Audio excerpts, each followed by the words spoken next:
Hello, everyone. We'll give a moment here for our troops to wander in from the vendors. I should have a big gong. Have the guys play some little music like that, like at the opera. It's time to come in.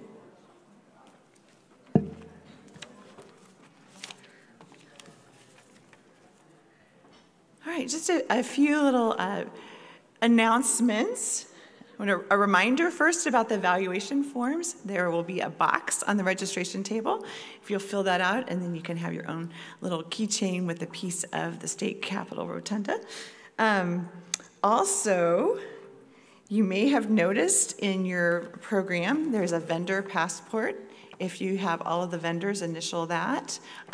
Except don't worry about Black Hills State because they weren't able to make it. They're afraid of getting stuck in Pierre and not able to return to teach classes on Monday. But if you get all of those initialed, you may choose an issue of South Dakota History Journal to keep for yours for free, and that will be set up on the registration table as well. You also may have noticed this table, long buffet table being set up, and that is, yes, our luncheon. And so when this session is over, then you can help yourself to luncheon, and we'll be eating in here, as you may have guessed also from the table settings that have been here all morning. And there'll be all kinds of a variety of things over there, so I hope something for everyone. All right. Now it is my great pleasure to introduce to you Sean Flynn.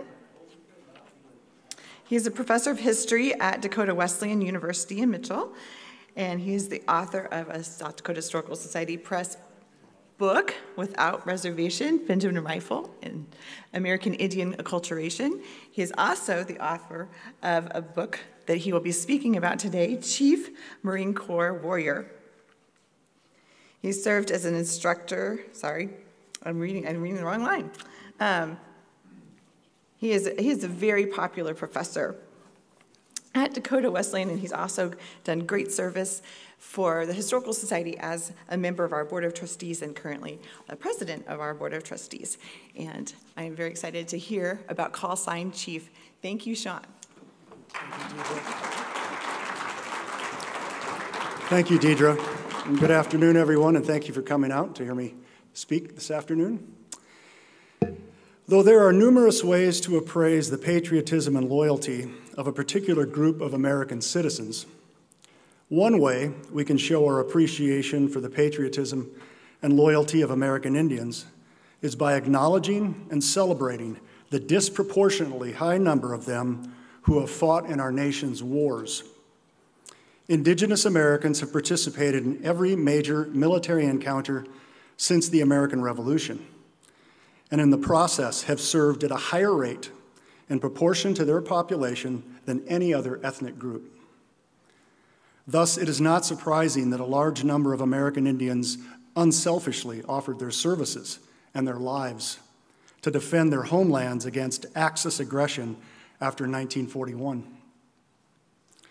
In the next few moments, I will endeavor to, first, review the contributions made by American Indians during World War II, and then, having provided a historical backdrop, highlight the experiences of a South Dakotan of Lakota Sioux ancestry, John P. Pat Flynn, Jr., who fought the Japanese in the skies over the Pacific in 1945.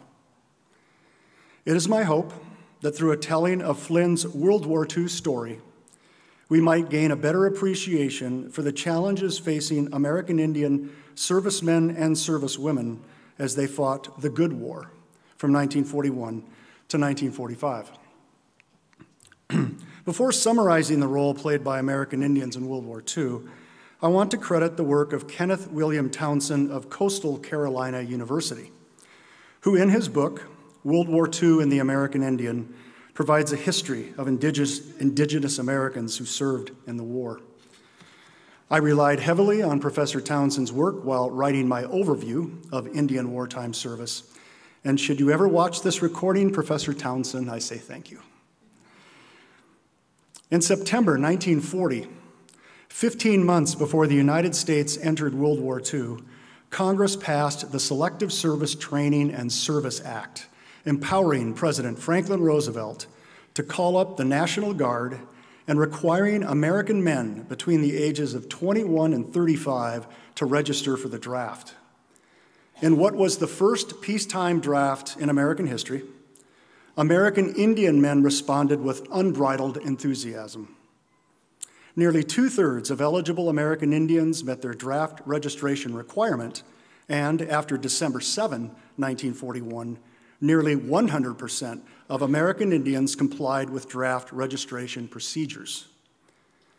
They would join the ranks of the U.S. Armed Forces, which at the time of the Japanese attack on Pearl Harbor already included 4,500 American Indians, the majority of whom had volunteered for service.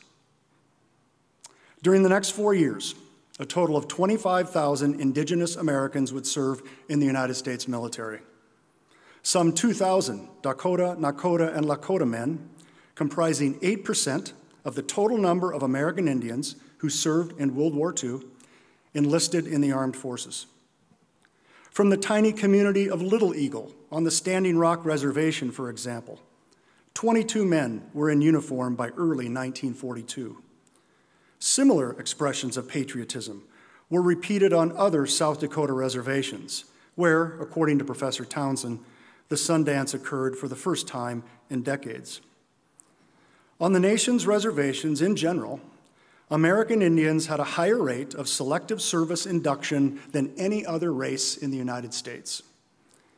Their voluntary enlistment rate was equally high, prompting a member of the Rosebud Sioux tribe to quip, "Since when has it been necessary to conscript the Sioux as fighters?"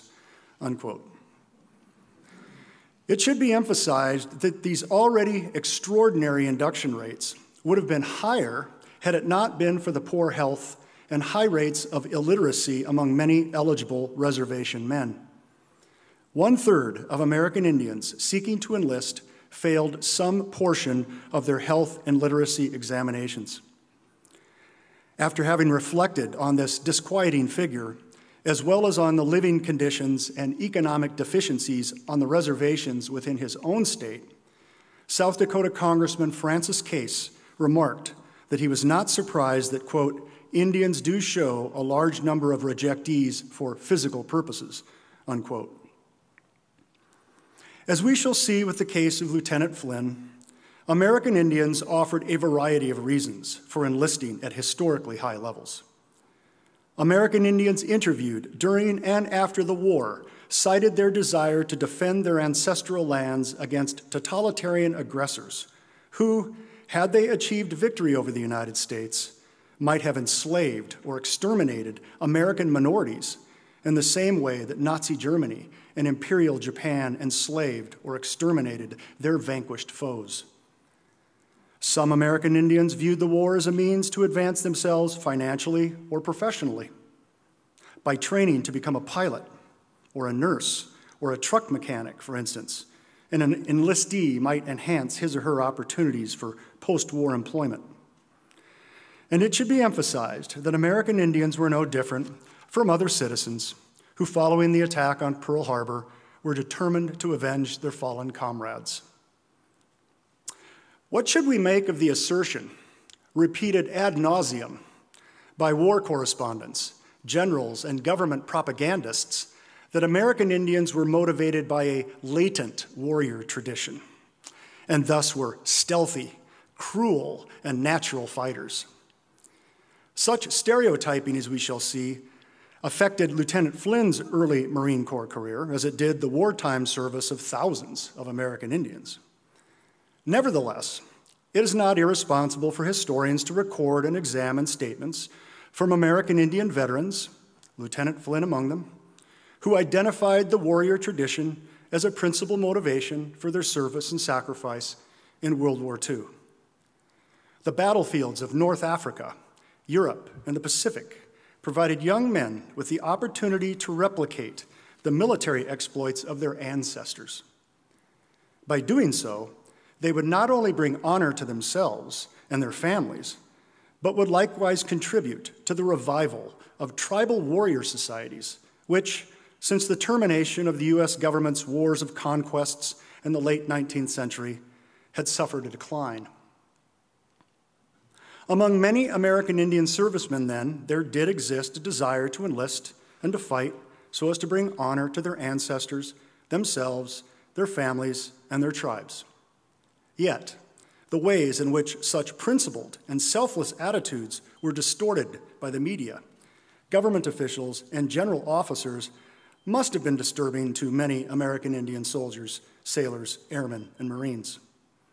It certainly makes for troubling reading, at least to this current generation of readers.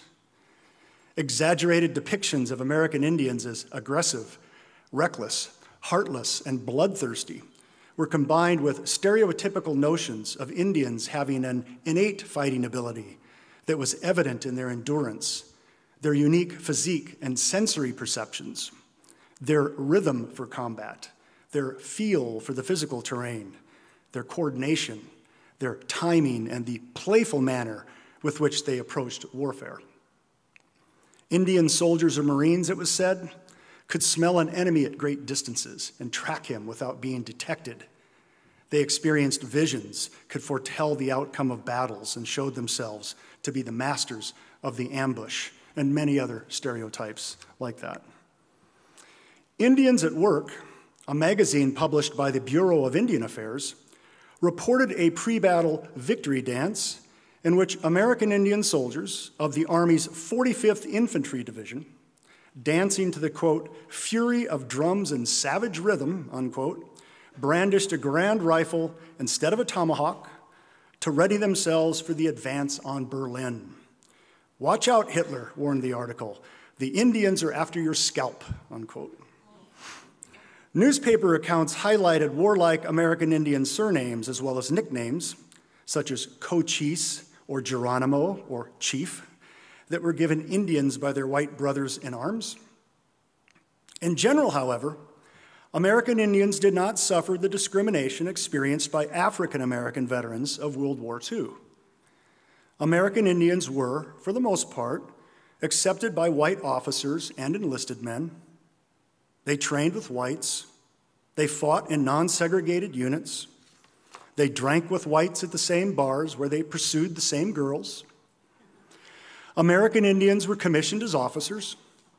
They flew fighter planes and bombers and commanded surface ships. And American Indians would, with time, come to accept the monikers like Chief as signs of respect on the part of white warriors who valued Indians' friendship as much as their fighting ability. 550 American Indians were killed in action in World War II. Over 700 sustained combat wounds. The sacrifices of the living and the dead were acknowledged in the many military honors bestowed upon them. Though it is difficult to ascertain the exact number of Indian servicemen to receive medals for valor, 71 received air medals, 34 received distinguished flying crosses, 51 were awarded with silver stars, 47 with bronze stars, and 2 American Indians were recipients of the Congressional Medal of Honor. One of those American Indians, John P. "Pat" Flynn, Jr., an enrolled member of the Rosebud Sioux tribe, was awarded a Distinguished Flying Cross, 3 air medals, and a Purple Heart during World War II. The oldest son of John Flynn, an Irishman, and Lucille Gordon Flynn, a Lakota and direct descendant of Sinte Galeshka, Chief Spotted Tail, Pat Flynn was raised in rural Tripp County under the tutelage of his Lakota grandparents. At a young age, he showed a remarkable talent for the trumpet, having inherited from his mother, a graduate of the Peer Indian School, a proficiency in music. His values, beliefs, and identity, however, were molded by his Lakota grandparents, who assured him that he was destined to become a warrior. Toward the end of his life, Flynn wrote that he was, quote, raised from birth under the complete influence of my Indian grandparents and was given the truth of their heritage as a part of my manhood ceremony at age 12. On that occasion, I was given the name Long Elk by my grandfather and sworn to keep the secret from everyone, including his oldest daughter, who was my mother.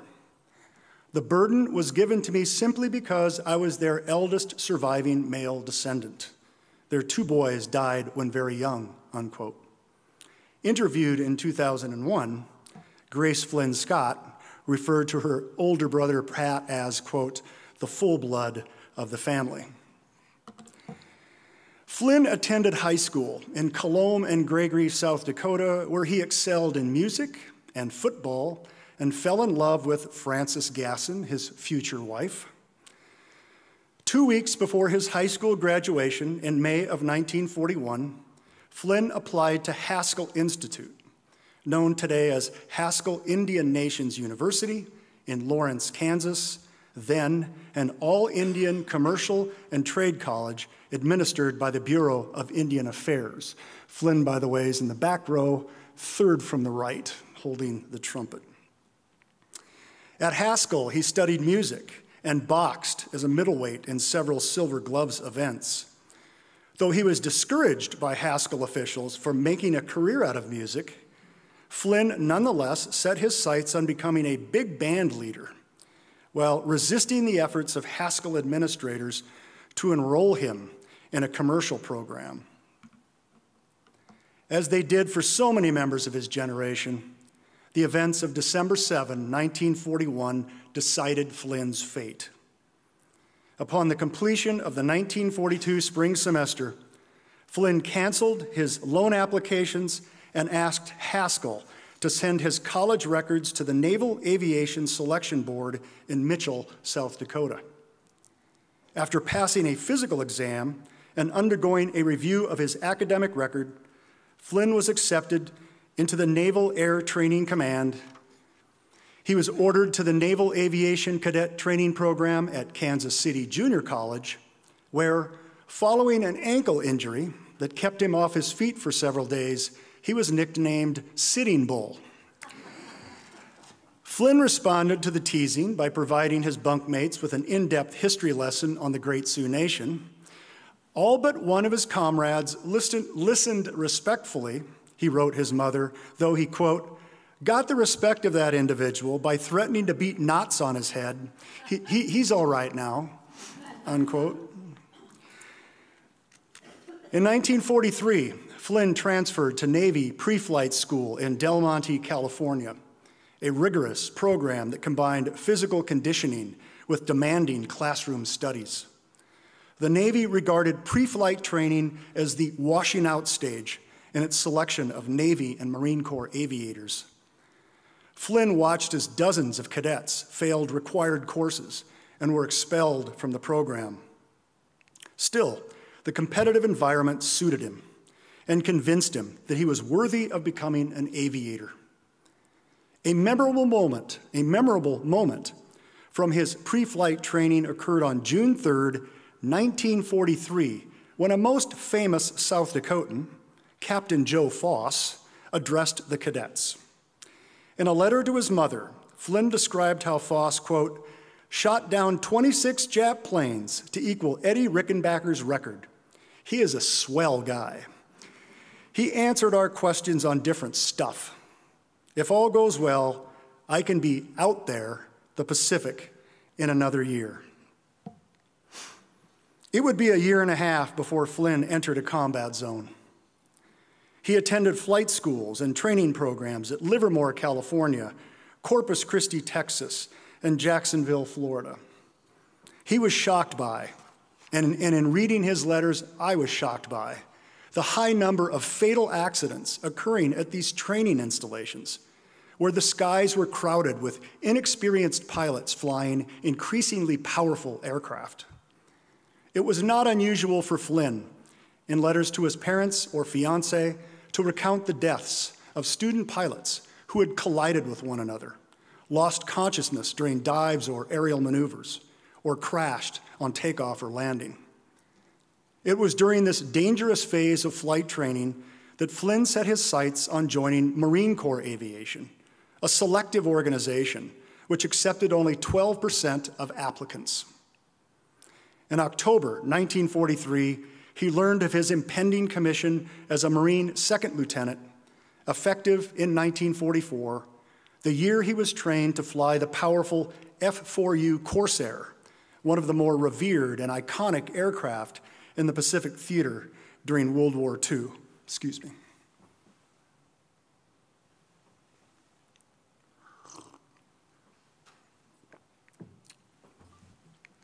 In February 1945, the same month that the Marines assaulted Iwo Jima, Flynn arrived in the Marshall Islands, where he joined a Marine squadron, VMF 111, tasked with attacking Japanese-held islands in the Marshall Atoll. As a consequence of Admiral Chester Nimitz's island-hopping strategy, wherein Japanese-held territories in the Central Pacific not designated as critical were bypassed in favor of seizing more distant enemy airfields that drew the U.S. within bomber range of Japan, several islands on the Marshall Atoll remained in Japanese hands. Their communications with Tokyo having been severed, the Japanese-held islands were designated by the Marines as rear areas, suitable for introducing green aviators to the challenges of the Pacific Air War. Because the Marshalls were considered a valuable training laboratory for inexperienced Marine aviators, they were, writes Robert Sherrod, the most harassed islands on Earth, unquote. Though they were gradually starving to death, the Japanese soldiers on the bypassed Marshall Islands had no intention of surrendering. Their anti-aircraft batteries remained active, and no bombing or strafing of a Japanese position went unchallenged. Practicing and then engaging in high-speed descent dive bombing, sometimes at angles as severe as 85 degrees, carried grave risks for these untested aviators. Furthermore, they were putting their instrument training to work over vast expanses of ocean with no landmarks to rely upon, resulting in the disappearance of aviators during what were otherwise routine sorties. Lieutenant Flynn flew his first combat mission on April 11, 1945, as part of a 17-plane, 4.5-hour dive bombing mission against the airfield, barracks, oil storage tanks, and AA emplacements on Pohnpei Island. Each aviator dropped 2 500-pound bombs from 2,000 feet and then strafed their targets with the Corsair's wing-mounted 50-caliber guns. Flynn flew 2 more combat missions in the Marshalls, which the Navy selected as the best site for the testing of a new and insidious weapon, napalm. Flynn carried out low-altitude, treetop-level strikes in which he released 1,400-pound napalm tanks and small incendiary bombs to destroy enemy ammunition stores. His few Marshall Island missions were, if you will, warm-up missions of sort, dangerous, yet invaluable combat experiences that prepared Flynn for a far more perilous task. Ready or not, on June 12, 1945, Flynn received orders to join VMF 312, a battle-tested Corsair squadron based at Kadena Airfield on the war-ravaged island of Okinawa. Few World War II battles matched the ferocity and savagery of Okinawa, the greatest land, sea, and air battle of the war. The Japanese defenders of the island were mindful that if they relinquished Okinawa, positioned just 350 miles south of Kyushu, then Okinawa would be used as the staging area for the amphibious invasion of their homeland. For the Americans, there was to be no more island hopping. For after Okinawa, the next Allied objective was Tokyo. Hence, the Marine and Army ground troops fighting across the rugged interior of Okinawa confronted a fanatical enemy, entrenched in a honeycomb of mutually supported pillboxes, tunnels, and caves that were coordinated into interlocking fields of artillery and machine gun fire. Soldiers and Marines fighting in the heat, the humidity, and the mud were repeatedly called upon to seize control of dozens of well-fortified high-ground positions with names like Sugarloaf Hill, Dakishi Ridge, Hacksaw Ridge, Kakazu Ridge, and Wana Ridge. Offshore, American sailors battled deadly kamikaze attacks that sank 36 ships and damaged another 368 over the 3 months of battle. If, as General William T. Sherman observed in 1864, war is hell, then the Battle of Okinawa remains one of hell's most vivid demonstrations. Flynn processed into VMA 312, designated the checkerboard squadron for the distinct checkerboard markings on the Corsairs' rudders and cowlings on June 16. Within days, he was flying combat air patrol, or CAP, missions with the task of intercepting Japanese fighters and kamikazes that were targeting the American fleet. Radar picket ships situated around the American capital ships anchored off the island identified incoming enemy planes and vectored 312 pilots to their approximate positions. Rare were the days when 312 aviators did not engage enemy aircraft, including June 26, when Flynn dueled a Japanese fighter, fired into its fuselage, but lost sight of it in the clouds, uncertain if he had downed or simply damaged the enemy plane. To better appreciate the conditions and vantage points facing Marine infantrymen who might call upon him for close air support, Lieutenant Flynn, sometime in late June, was ordered to accompany a ground unit on a cave-by-cave search for Japanese soldiers who, having refused to surrender, would emerge from their hiding places to attack Americans. One Marine in Flynn's patrol was killed, and in Flynn's words, quote, "We killed all we found." One Jap surrendered, he wrote to his sister, but when he got close, tried to heave a grenade. Before he hit the deck, he had 6 45 cal holes in him. Just can't trust those people, unquote. Late in his life, Flynn retained vivid memories of the sights and odors of bloated Japanese corpses, their skin blackened by flamethrowers and covered with hundreds of buzzing flies. After witnessing Marines rummaging through enemy clothing, Flynn pulled some objects from the pockets of a dead enemy soldier, only to find an undamaged photograph of the soldier, his wife, and their infant child. He recalled for his sons how that incident brought home the terrible truth of war, which included the murderous behavior of some battle-hardened Marines toward Okinawan civilians suspected of collaborating with the Japanese. His assignment with the ground pounders earned Lieutenant Flynn some spoils of war, including a Nambu Type 96 6.5 millimeter light machine gun with a 30-round ammunition clip. Flynn brought the weapon home after the war, when, while on leave at his parents' Tripp County farm, he staged a noisy firing demonstration for family and friends. They found it thrilling. The Tripp County Sheriff, however, reacted quite differently and ordered Flynn to plug the machine gun's chamber or face the harsh consequences of several federal firearms violations. Flynn is to the right of the propeller on the wing, second from the left. If you see the propeller, go to the right on the wing, and he's second from the left, sitting there among his comrades in VMF 312. In late June, Flynn and his fellow 312 aviators began striking targets on Kyushu Island, Japan. Kyushu is the southernmost of the mainland Japanese islands. Their sorties were part of the first stage of what was to be a colossal operation, the amphibious invasion of Kyushu. Codename Olympic, the Kyushu invasion was but the initial stage of Operation Downfall, the conquest of Japan. Had the atomic bombings of Hiroshima and Nagasaki not forced the surrender of Imperial Japan, Olympic would have been launched on November 1st, 1945, with over 436,000 troops disembarking in the opening days and weeks of the assault.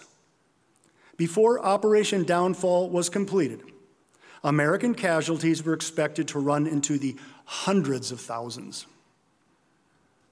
To weaken the enemy before the launching of the amphibious assault on Kyushu, the aviators of VMF 312 attacked the ships, shore installations, airfields, fuel tanks, and barracks of Kyushu. It was during one of these missions that Flynn narrowly evaded captivity and quite possibly death. On July 1, he was part of a 10-plane formation that attacked enemy ships anchored in a harbor on the southern coastline of Kyushu. While strafing a ship, Flynn's Corsair was struck and its engine damaged by AA guns. While he fought to keep his crippled plane at 6,000 feet, on its return flight to Kadena, the engine began to labor, made a loud clanking noise, and caught fire. Flynn transmitted a distress signal and bailed out over the East China Sea. In the high winds and 4-foot waves, he struggled to wrestle out of his parachute harness, inflate his portable life raft, gather his chute, and mark his position with dye fluid. Moments later, another 312 aviator, Lieutenant Howard Heilinger, glided his damaged Corsair into the water a mere 75 yards from Flynn's position. I'm glad he missed him, or I wouldn't be here today. The two joined their life rafts and waited to be rescued, but the crew of a PBY Catalino Dumbo seaplane determined that the water was too rough to attempt a water landing and takeoff. The seaplane crew dropped an additional lifeboat, oars, water bottles, and rations as Flynn and Heilinger prepared to spend a harrowing night at sea.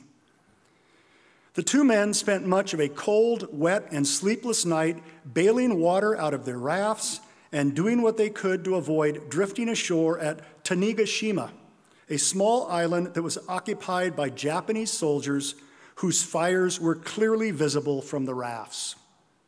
To surrender was out of the question, as horror stories about the enemy's treatment of Allied air crews abounded in aviation circles.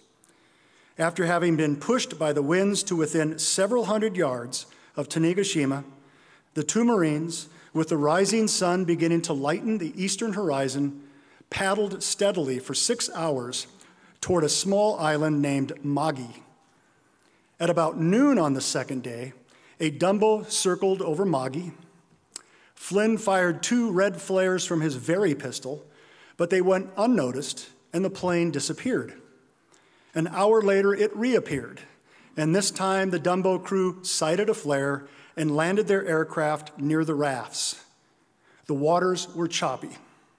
After some extremely difficult and nearly fatal moments, when the rafts capsized against the plane's fuselage and Flynn was nearly killed by one of the plane's whirling propellers, the two men, after 23 hours at sea, were safe inside the seaplane, where they retreated to mugs of hot coffee and large slices of apple pie. How American is that, right?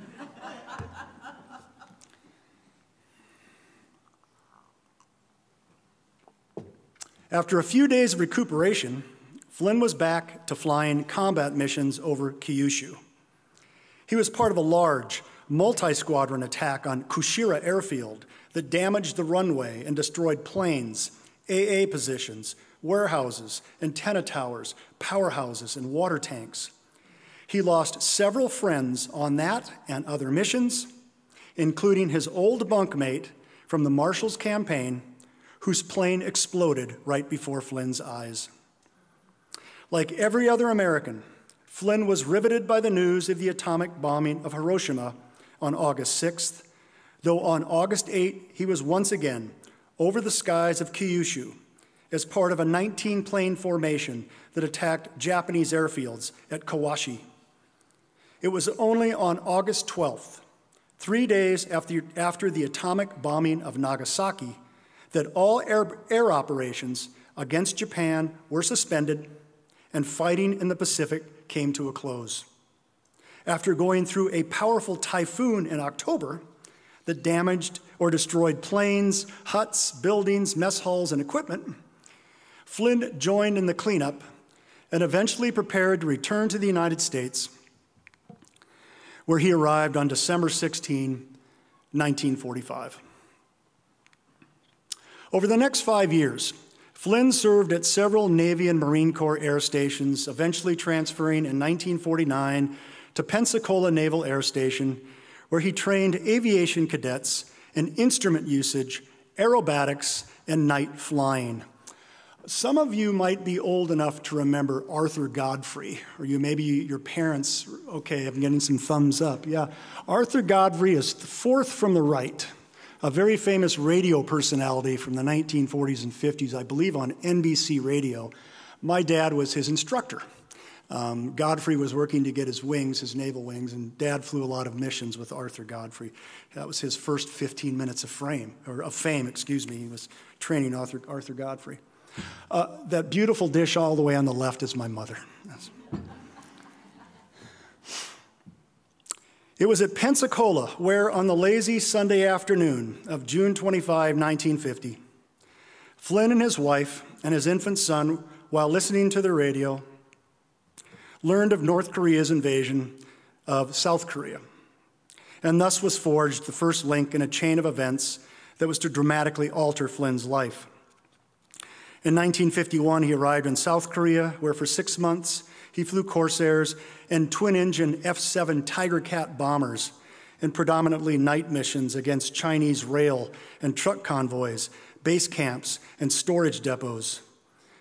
On May 14, 1952, during what was to be his 62nd and final combat mission in Korea, Captain John P. Flynn's Tiger Cat was struck by a 90-millimeter Chinese anti-aircraft shell that crippled his aircraft and mortally wounded his crewmate. After bailing out over North Korea and then breaking his foot and dislocating a shoulder upon landing, he evaded Chinese soldiers for 9 hours before he was captured. For the next 16 months, Flynn underwent physical and mental torture and long periods in solitary confinement as the Chinese attempted to wrench from him a false confession of deploying biological weapons against Chinese and North Korean troops and North Korean civilians. Chinese interrogators failed to get their confession, but the cost to Flynn was steep. Food deprived, sleep deprived, tortured, interrogated, confined alone in deplorable conditions for months at a time, having endured 2 mock executions and being one of the last POWs repatriated during the Korean War. All this took their toll on Flynn, who was released at Freedom Village at Panmunjom on September 5, 1953. That's literally him crossing the line to freedom at Panmunjom. When he was shot down, he was 210 pounds. He got down to 125 pounds. When the first prisoner exchanges began in July, they began fattening up the American POWs to make him look a little bit heavier. He was probably about 145 pounds when that photograph was taken. For the valor and leadership displayed while a prisoner of war, Flynn received the Navy and Marine Corps Medal, the highest non-combat decoration awarded for heroism by the 2 service branches.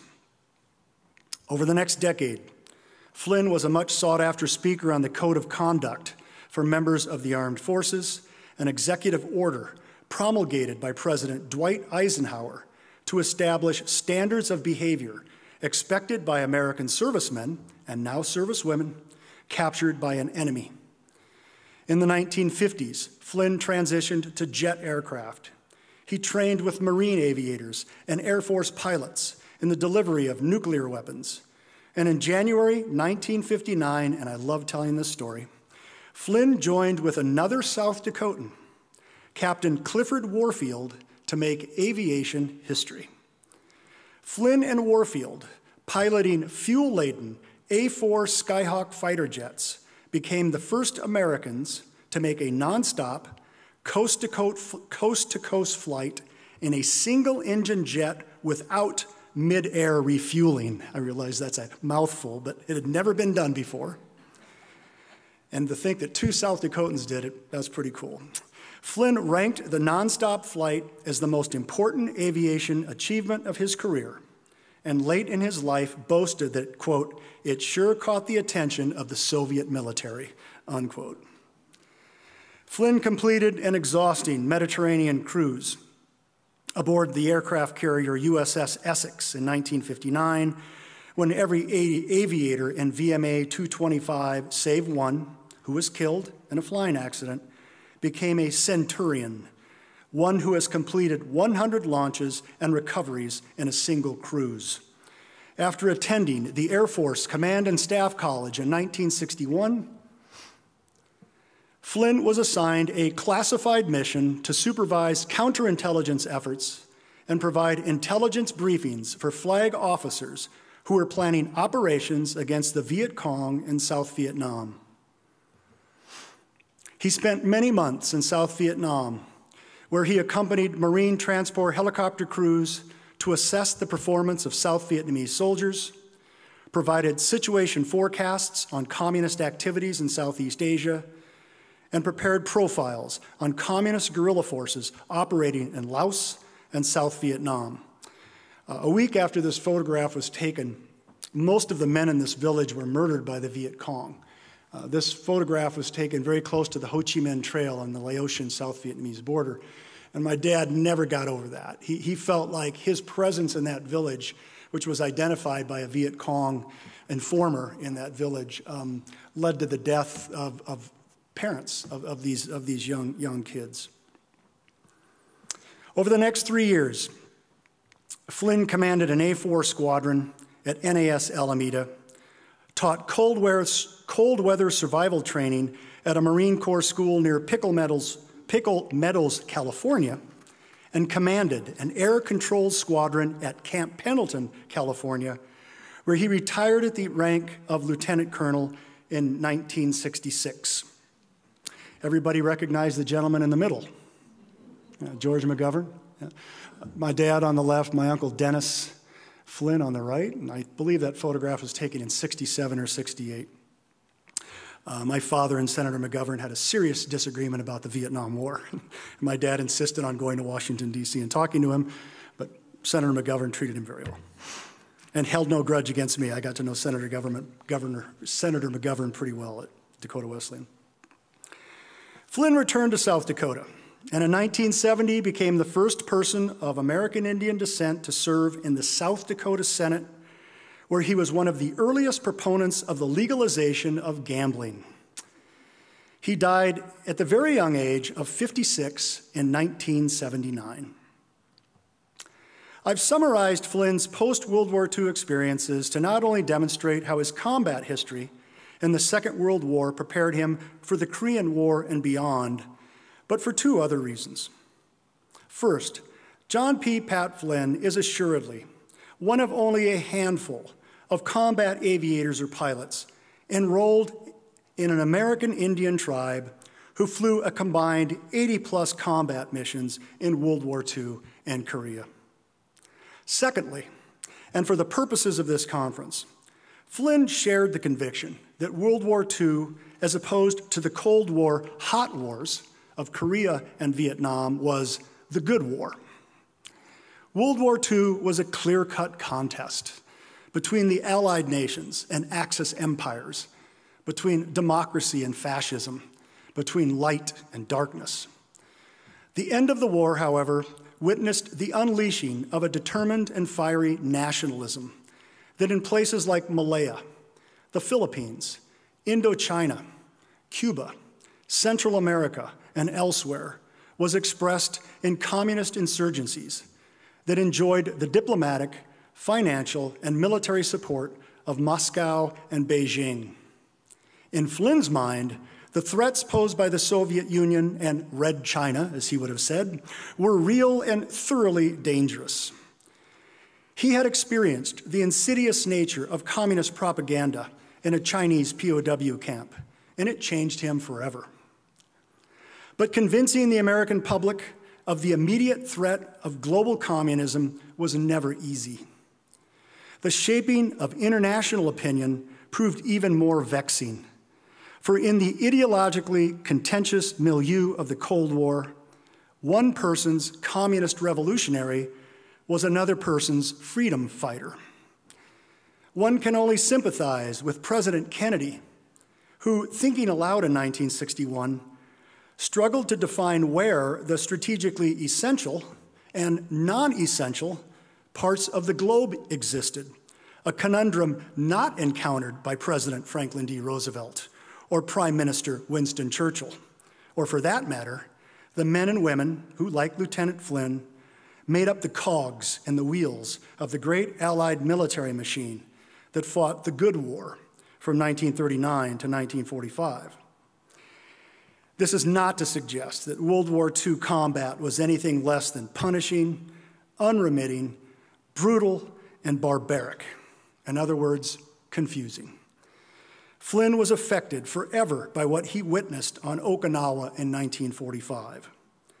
Nevertheless, the Second World War was, when compared to the hot wars of the Cold War era, a philosophically less complicated struggle than Korea or Vietnam. It may be that the mindless stereotyping of American Indians as stealthy braves or dusky-skinned chiefs reflected the uncomplicated, dare I say, innocent attitude that Americans had during World War II. I cannot say with any degree of certainty when Flynn's fellow aviators gave him the call sign Chief, an aviator being an aviator or pilot's call sign being the nickname bestowed on him by his squadron peers that substitutes for his actual first name. What I can tell you is that what undeniably started out as a predictable, time-worn nickname had become, by the time of his retirement, a title of respect. In reading through the sympathy cards mailed to my mother following my father's death on St. Patrick's Day, 1979, I was struck by the words of several former aviators who emphasized that the call sign Chief was never uttered in a derogatory fashion. For them, the title Chief signified leader or commander. Indeed, as one retired Marine aviator noted, we would have followed him to hell and back. He was simply a chief among us. The leadership qualities attributed to Flynn emerged in 1945 in the Pacific Theater of Operations, where his grandparents' prophecy that he was to be tested by war came to pass. In retirement, Lieutenant Colonel John P. Flynn, Jr. professed that the standard of conduct by which he measured himself was the same standard demanded of Spotted Tail, Crazy Horse, Gull, and the hundreds of warriors who rode to battle with those 19th century chiefs. The battle hazards faced by the 23-year-old South Dakotan fighting the Good War in the Pacific forged a resolve, selfless devotion to duty, and a fearlessness that would govern him and earn him a title of distinction, Chief, reserved for the most valiant of Lakota warriors. Thank you for listening.